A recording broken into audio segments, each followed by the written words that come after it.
my very own Lorraine, the owner of Cafe Dodici. Please, ladies and gentlemen, give her a great big warm welcome. It's so much fun to see my this coffee shop filled with awesome people who are ready to make change. So Andrew Young is a problem solver. He's a nonprofit leader who understands what is necessary to bring us into the 21st century. After seeing people across the country trying to make ends meet, he traveled around creating jobs for Venture for America. And as an entrepreneur, I have a common interest with Andrew. Our dedication to rejuvenating local economies. I've spent the last 15 years in this microcosmos trying to do that, and Andrew in the macrocosmos is doing it for the whole country. So, he's got his 21st century solutions to our 21st century problems, and he's, the most important thing, and I think our signs say this, bringing humanity back to politics. I would like to introduce Evelyn. Is Evelyn here today? Evelyn Yang, awesome. Evelyn is into special education. She has, her oldest son who has autism. She also has the passion her husband has to improve the lives of all Americans. Evelyn, please.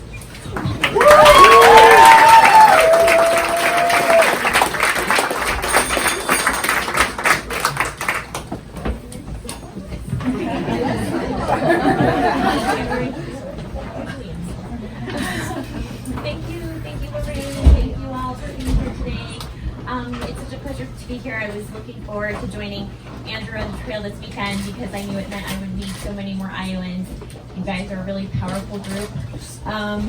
You will really help determine the fate of this election, so use your power wisely. I have to say it's really wonderful to see how this state is responding to Andrew's message of humanity first. And this is what humanity first means to me. It's supercharging people, supercharging our families, and supercharging our communities. It's not just about giving people money. It's about what people can do when they're empowered with more choice and more freedom.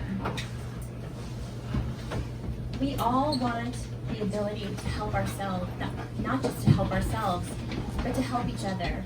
It's what makes us human. And so building a better society starts with us, the people. It's so basic, but it's so powerful. Invest in us and we will invest in each other.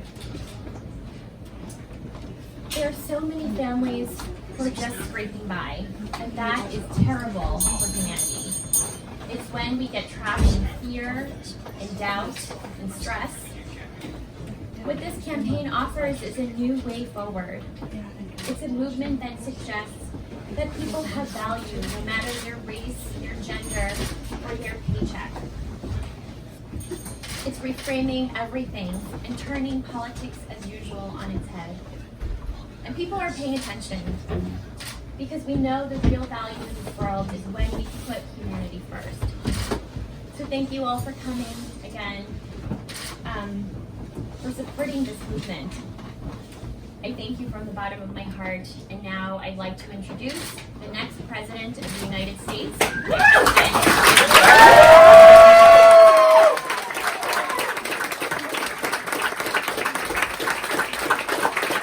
Hello, Washington, how are you?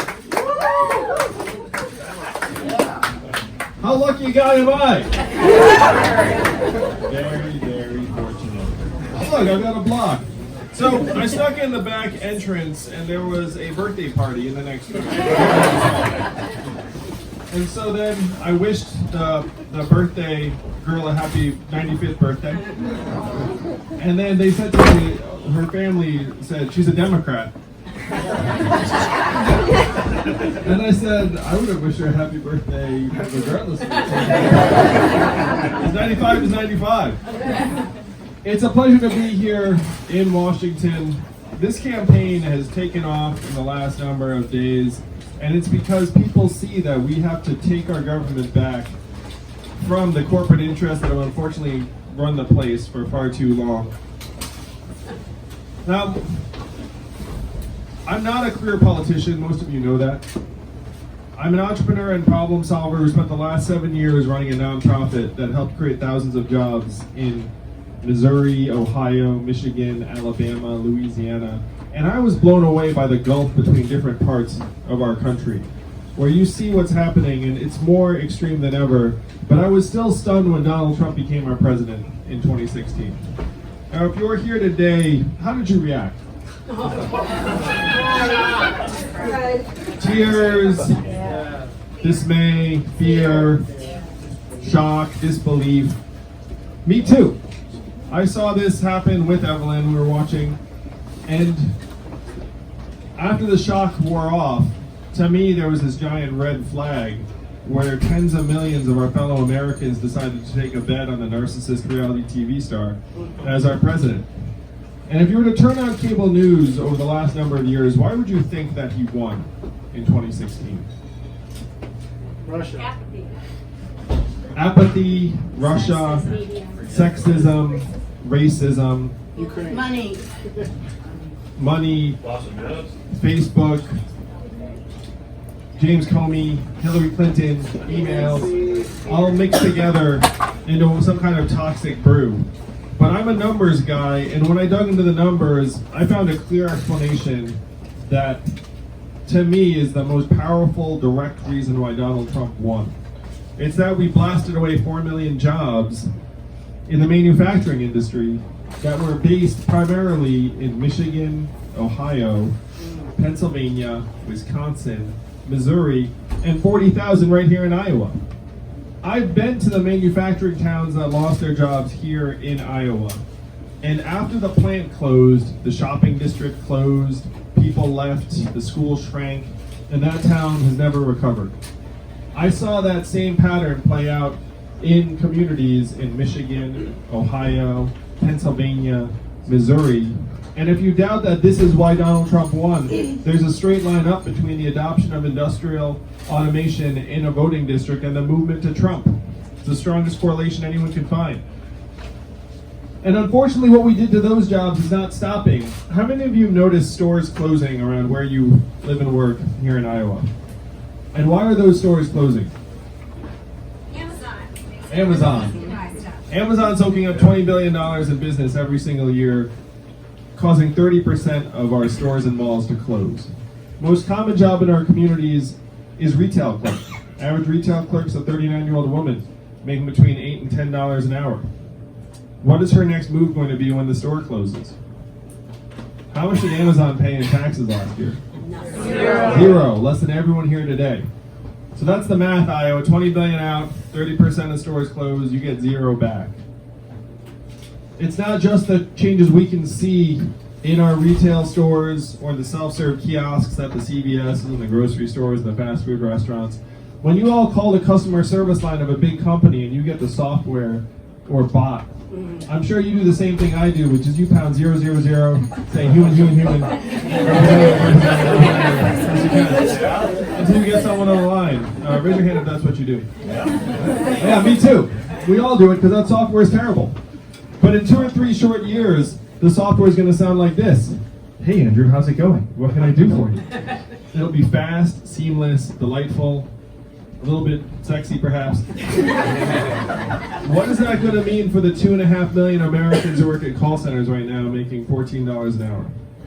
And the rubber really hits the road when the robot highways are working in earnest. How many of you all know a truck driver here in Iowa? The most common job in 29 states, 3.5 million truckers. My friends in California are working on trucks that can drive themselves. They say they're 98% of the way there. A robot truck just transported 20 tons of butter from California to Pennsylvania 2 weeks ago with no human intervention. Why butter? I have no idea. But if you Google robot butter truck, it comes up. What is this going to mean for the 3.5 million truckers or the 7 million Americans who work at truck stops, motels, and diners that rely upon the truckers getting out and having a meal? I've been to Iowa 80 in Davenport. They say 5,000 people stop there every day.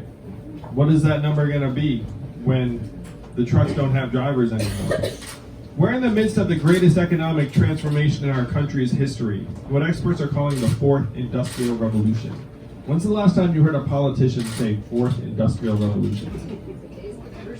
Yeah, 3 seconds ago. And I'm barely a politician. So these were the facts and figures I was unpacking after Trump won. I said, oh my gosh, here I am, Mr. Entrepreneur, honored by the Obama administration multiple times. So I got to bring Evelyn to meet the president. Her parents were very excited about me that week. So imagine being that person who's getting accolades and awards for helping create jobs around the country and realizing your work is like pouring water into a bathtub that has a giant hole ripped in the bottom. The water is rushing out faster and faster. That's why Trump won Iowa by 8 points. This is a purple state. You look around being like, what the heck is going on? And unfortunately, the hole is getting bigger and bigger. The water is going to rush out faster and faster. So I went to our leaders in DC and I said, what are we going to do to help our people manage this transition? Immigrants are being scapegoated for something immigrants have next to nothing to do with. And people are turning against each other. What are we going to do to help our people? And what do you think the folks in DC said to me when I asked, what are we going to do? Don't talk about it. Well, that's all right. Number one, we cannot talk about this, Andrew. Number two, we should study this further. Number three, we must educate and retrain all Americans for the jobs of the future. How many of you heard a politician say something like that? Well, then I said, look, I checked out the studies. Do you all want to guess how effective the government-funded retraining programs were for the manufacturing workers who lost their jobs? It's like we laugh because we know they don't work. The studies say 0 to 15% effectiveness. Half of those workers never worked again. And of that group, half filed for disability. You then saw surges in suicides and drug overdoses to the point where America's life expectancy has now declined for the last 3 years in a row. You know the last time that happened in America? 1917 to 1990. Yes, that's right, the Spanish flu of 1918, a global pandemic that killed millions around the world. That's how far you have to go back to find a time when American life expectancy declined for 3 years in a row. It's highly unusual for life expectancy to ever decline in a developed country. We get stronger, richer, healthier ordinarily. It just creeps up. But not in the US. It's gone down and then down and then down again. So when I said this to the folks in DC, they said, well, I guess we'll get better at retraining then. And then they went back to their lunch. One person in DC said something that brought me here to you all today. He said, Andrew, you're in the wrong town. No one here is going to do anything about this because fundamentally this is a town of followers, not leaders. And the only way we would do anything about it is if you were to create a wave in other parts of the country and bring that wave crashing down on our heads. And I'm so glad I had someone with me because you'd think I was making that up, right? Like, it sounds like a movie supervillain speech. Turns out it was a DC lobbyist speech. They're like, brothers.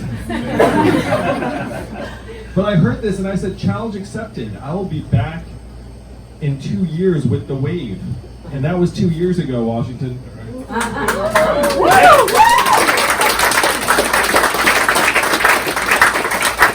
love campaigning here in Iowa because you are among the most powerful people in our country today. I know it doesn't feel like it. You're just living your lives. But I've done the math. Do you know how many Californians each of you is worth?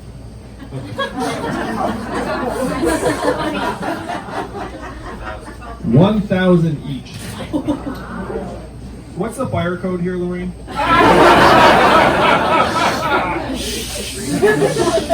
I'm going to give a Trumpian estimate. There are 500 people here in this room. The greatest gathering in the history of gatherings. It's huge.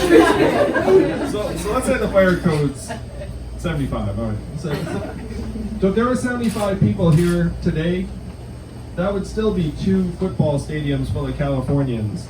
That is the power you all have to shape the future of this country. It's a power that the rest of the country can only admire from afar. Most of our fellow Americans look up and they see the government as a series of pipes that are clogged full of money, clogged full of lobbyist cash, and they say there's nothing they can do to change it. They are right. There is nothing they can do to change it. That is your power and your power alone to flush the pipes clean. That is the power you have in the next 29 days to help rewrite the rules of the 21st century economy to work for us, to work for you, to work for our families, to work for our people. Now I know that's a lot of responsibility. Jeff Bezos is worth $115 billion today post-divorce. That's not a judgment, it's just a fact. Do we think it's appropriate that his $1 trillion tech company pays zero in taxes, less than everyone here today? No. I'm going to suggest to you all, that's not Amazon's fault. It's their job to pay as little in taxes as possible. It is our fault that we let it happen. And it is your power to keep it from happening after I'm president. So what does rewriting the rules look like in real life? If you're here today, you heard at some point that there's a man running for president who wants to give everyone $1,000 a month. Remember the first time you heard that? And the first time you heard that, you were like, that's a gimmick, that will never happen, that's too good to be true. I was just, is Kyle here? I was just with one of the recipients of the Freedom Dividend. He skipped this next week. We've been giving $1,000 a month to families around the country for the last number of months. Because this is not a new idea, and it's not my idea. Thomas Paine was for it at the founding of the country, called it the Citizens Dividend for all Americans. Martin Luther King, whose son I had the privilege of meeting with in Atlanta, said that this is what he was fighting for when his father was killed in 1968. Guaranteed minimum income for all Americans. We celebrate Dr. King's birthday every year, and what comes up on our TV screen? I have a dream speech, right? You know what it doesn't say? Every American should have a guaranteed minimum income. But that is what he was fighting for when he was killed. 1,000 economists endorsed this in the 1960s, including Milton Friedman, the patron saint of much of modern day economics. It was so mainstream that it passed the U.S. House of Representatives twice in 1971 under Nixon, how the Family Assistance Plan would have guaranteed every family a certain income level. And then 11 years later, one state passed a dividend where now everyone in that state gets between $1,000 and $2,000 a year, no questions asked. And what state is that? Alaska. And how does Alaska pay for it? Oil. And what is the oil of the 21st century? Technology. Data, technology, AI, software, self-driving cars and trucks. A study just came out that said that our data is now worth more than oil. How many of you saw that study? How many of you got your data check in the mail last night? So if our data is now worth tens of billions of dollars, where is all the money going? It's going to Amazon, Facebook, Google, Apple, and the mega tech companies that are paying zero or near zero in taxes. Do you see the game, Iowa? Yeah. Our communities are getting sucked dry, particularly rural areas. And then the biggest winners of the modern day economy are paying nothing back into the system, nothing back into our society. So this freedom dividend is incredibly easy to afford and pay for as long as we get our tiny fair share of every Amazon sale, every Google search, every Facebook ad, eventually every robot truck mile and AI work unit. We put that money into your hands, we build a trickle-up economy from our people, our families, and our communities up. Particularly because the money doesn't disappear when it's in your hands. How will you spend it in real life when you have it? Medical bills. Groceries, student loans, night out. Coffee at Dodici's. Yeah, my one complaint is I hear the food here is delicious. I was told I need to, and unfortunately I don't have time to partake, but I totally would. How much of the money would stay right here in your community here in Iowa? Most of it. Not all of it. You might get your own Netflix password. But most of it would stay right here, would go to car repairs you've been putting off, and Little League sign-ups, and daycare expenses, and local nonprofits, and religious organizations. It would supercharge your local economy in ways that actually reflects your values and our needs as people. Right now in this country, we have record high corporate profits, also at record highs stress, financial insecurity, mental illness, even suicides and drug overdoses. If your corporate profits are going up and your life expectancy is going down, which do you care about? We know which one DC cares about. And it's time to change that. It's time to line it up. Instead of measuring ourselves by GDP, which even the inventor 100 years ago said this is a terrible measurement for national well-being and we should never use it as that. And here we are 100 years later following it off a cliff. Robot trucks will be great for GDP and corporate profits. They'll be terrible for many Americans.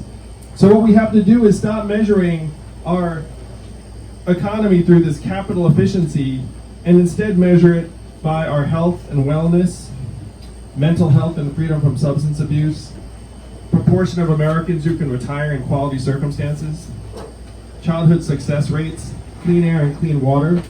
As your president, it will be my privilege to say to the Bureau of Economic Analysis, hey, GDP, 100 years old, really out of date, kind of useless.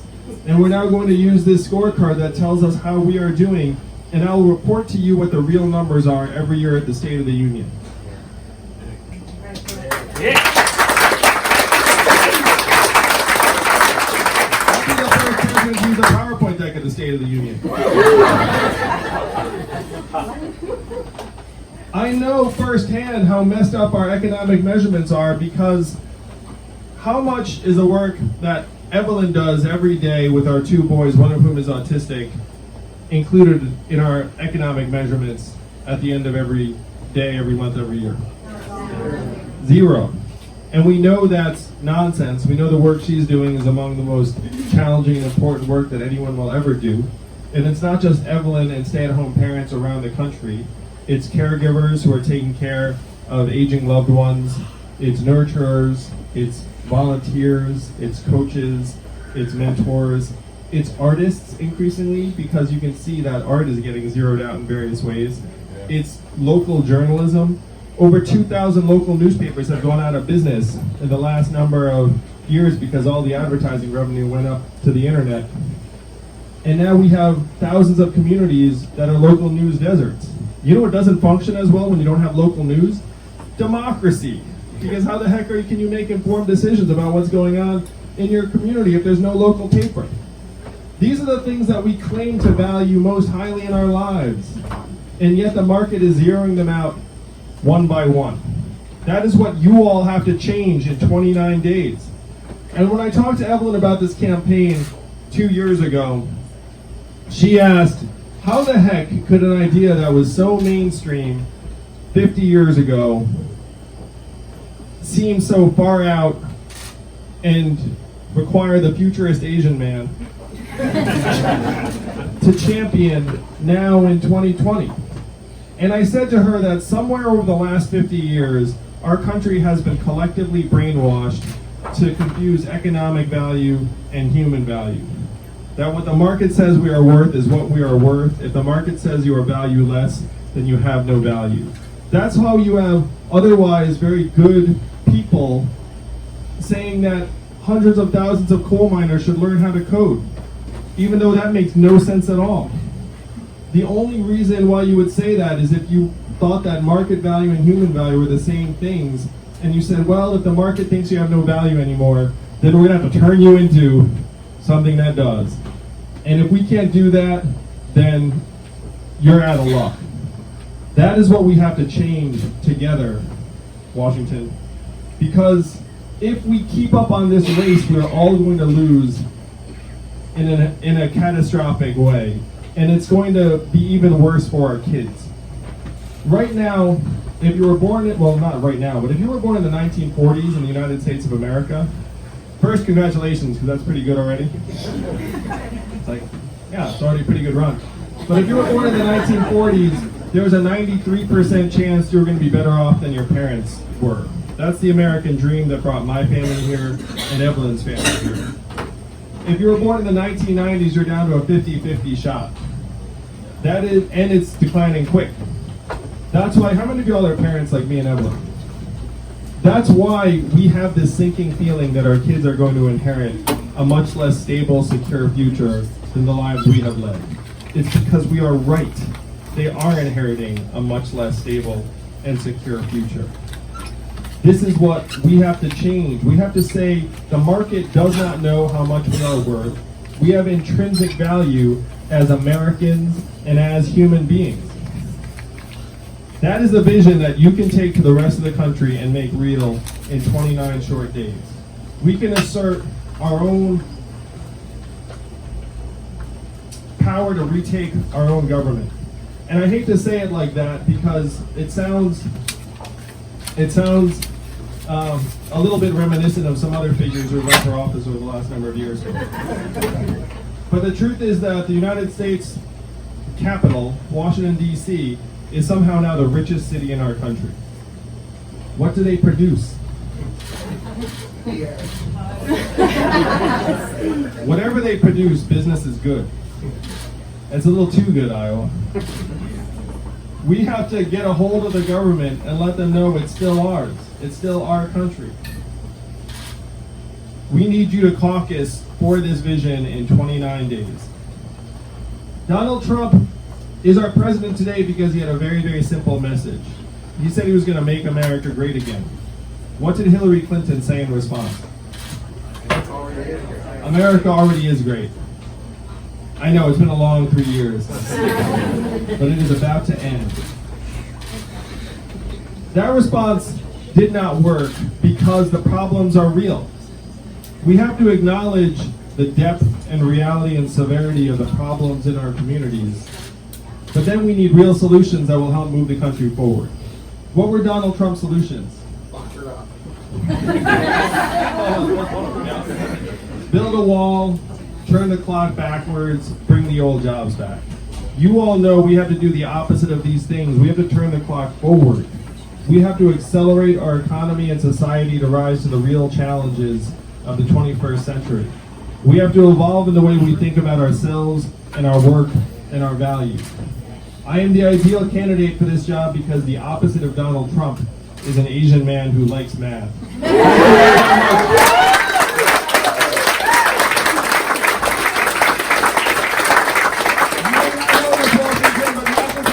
And what does it stand for? Make America think harder. Make America think harder. That's right. That is your job in 29 days. It is up to you to take this country not left, not right, but forward. And I know that's exactly what you're going to do. Thank you all so much.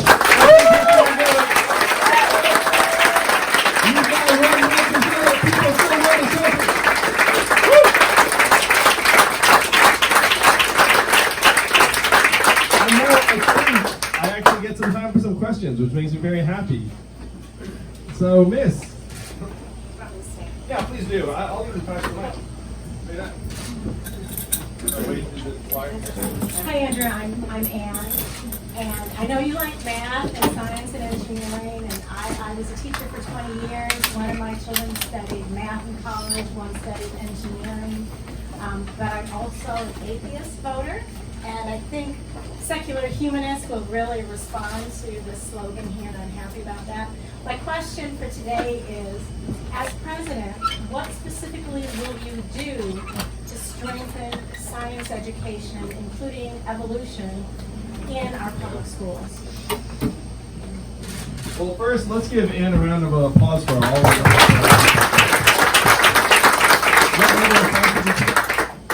I taught 8th grade through college. Wow, that's a lot of grade levels. My parents met as graduate students at UC Berkeley in the 60s. My father got his PhD in physics and generated 69 US patents over his career for GE and IBM.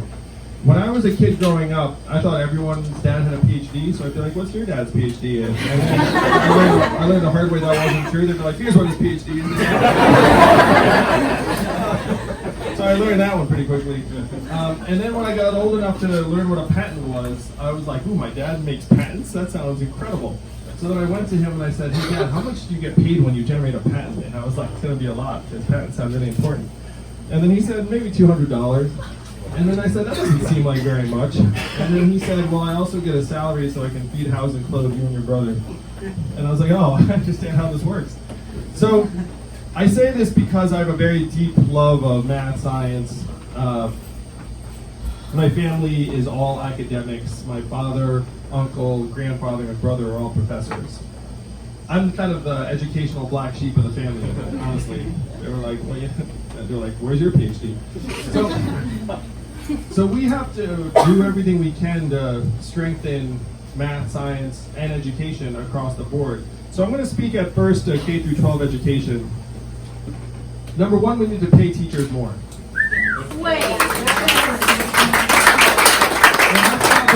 That's in the data. A good teacher is worth his or her weight in gold in terms of improved educational outcomes over the course of the kids' lives. Number two, we need to get more teachers into schools and not have it so that you have this 25 or 30 student to teacher ratio. Number three, we need to lighten up on the standardized tests. Did you know that we invented the SAT during World War II as a means to identify which kids we did not want to send to the front lines? How dark is that? And now we treat our kids like every year is wartime. It's distorting teacher behavior. We need to pay teachers more and then let teachers do what they think is right for our kids. Now, specifically in STEM fields, we should be investing much more in trying to help kids learn science, technology, engineering, math, and I would throw an A in there, which is arts. It's really cool.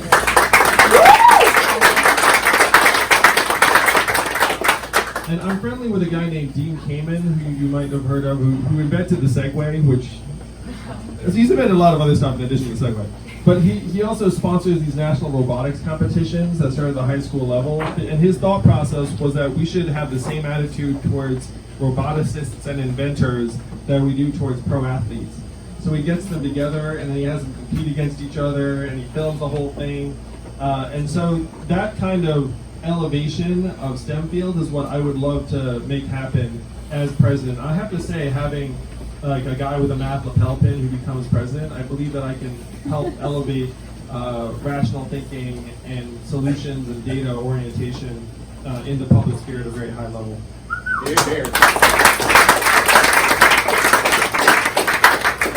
Yes, Miss. Hi, I wanted to ask about your plan to address the HIV epidemic. No, the question is how to address the HIV epidemic. We have to do more, particularly because there are certain populations that are much more adversely affected by the HIV epidemic. And the HIV epidemic, as we all know, has been hand in hand with the substance abuse epidemic in many of our communities.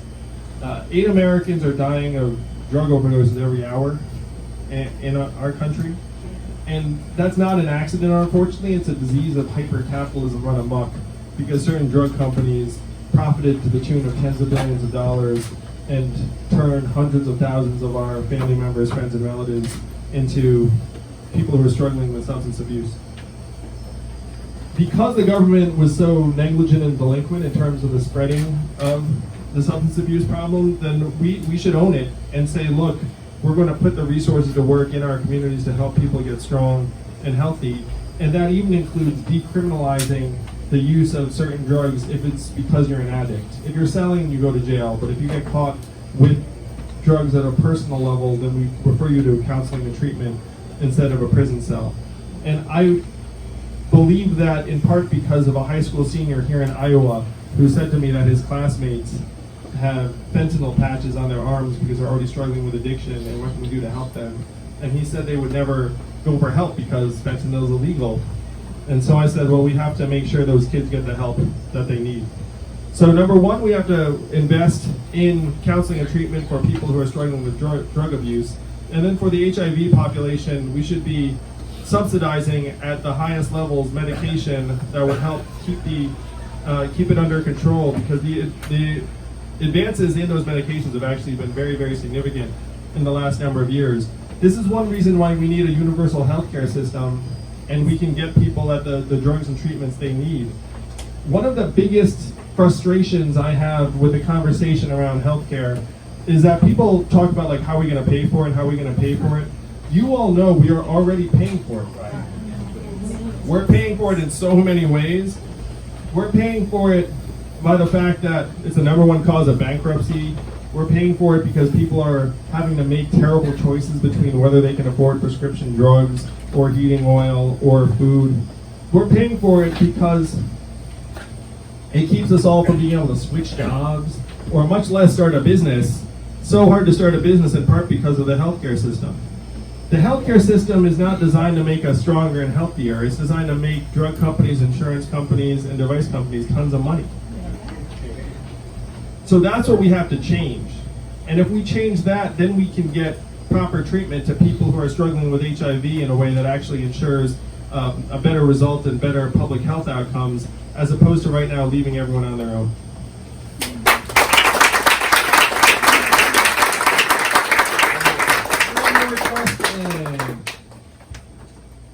Wow. Well, sure, you have a humanity first sign. As a high school student, I am tired of going to school and fearing for my life and wondering if I'm going to get shot in class.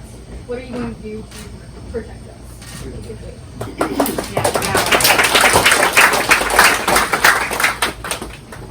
Evelyn and I got a letter from our son Damien's school saying that they're going to have an active shooter drill a number of weeks ago. Damien is 4 years old. So I looked at the studies. I tried to find any data that showed that active shooter drills saved lives. I could find nothing. I then looked for data to see whether active shooter drills cause stress, anxiety, confusion, and problems for kids and families. And then I found a giant stack. So to me, it should not be required for schools and communities to have these drills unless the communities and the parents elect to do so. So that's number one, as a parent. We do have a gun violence epidemic in this country, and we have to attack it at every level.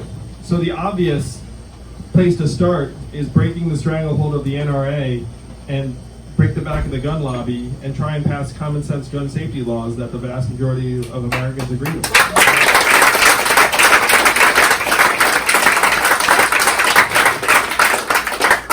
Right now, when there's a mass shooting in this country, gun makers make more money because gun owners run out and buy more firearms because they're afraid that we might get our acts together and pass gun safety laws.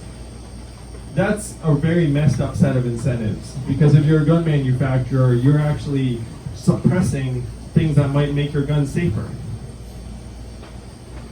I would fine gun manufacturers every time their product is used in a crime that kills an American, and then you would change incentives for these gun manufacturers very quickly. That's a very big move, but we have to try and attack this at every level. I would have a perpetual gun buyback in effect, so that anyone who wanted to sell their gun could sell it to the government, try and decrease the supply over time. I would also offer a complimentary upgrade to a signature gun that only the owner can fire because of the size of their hand and the palm print, like a James Bond gun, essentially. And many gun owners are parents, so they would like it, and it would be safer, so if their kid gets a hold of it, then it's not lethal anymore. The guns are the place to start. But if you look at the chain of events that leads to gun violence, almost 2/3 of gun deaths are suicides. We all know if we had a self-destruct button on our bodies, we would have pressed it at some point because of a moment of guilt or shame or humiliation. And then the moment passes and we're like, oh, sure glad I don't have a self-destruct button. Gun owners, unfortunately, sometimes make a tragic, irrevocable choice that they would have regretted a moment later, and it changes their families and changes their life, ends their life, and changes their families' lives forever. So it's not just the guns themselves. We should be looking at making our families stronger, our schools stronger. And we have a special needs son. If you look at the numbers, over 96% of the shooters are boys and young men. And there's a problem in this country turning boys into strong, healthy young men. And that's one of the main causes of gun violence. It's one reason why we need to invest much more in our schools and in our communities. We have to attack the gun violence epidemic at every stage, starting with the guns, but also digging deep into our communities to see how we can make our people stronger.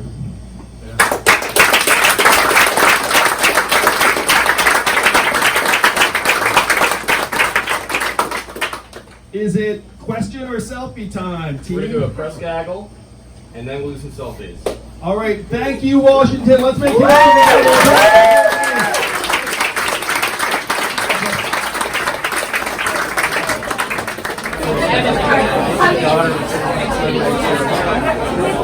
Can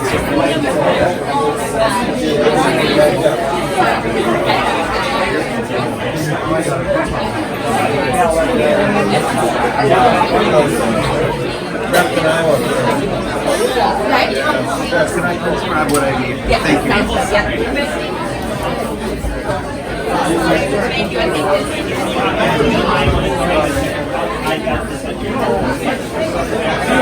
you. One, two, three. One, two, three. Thank you very much.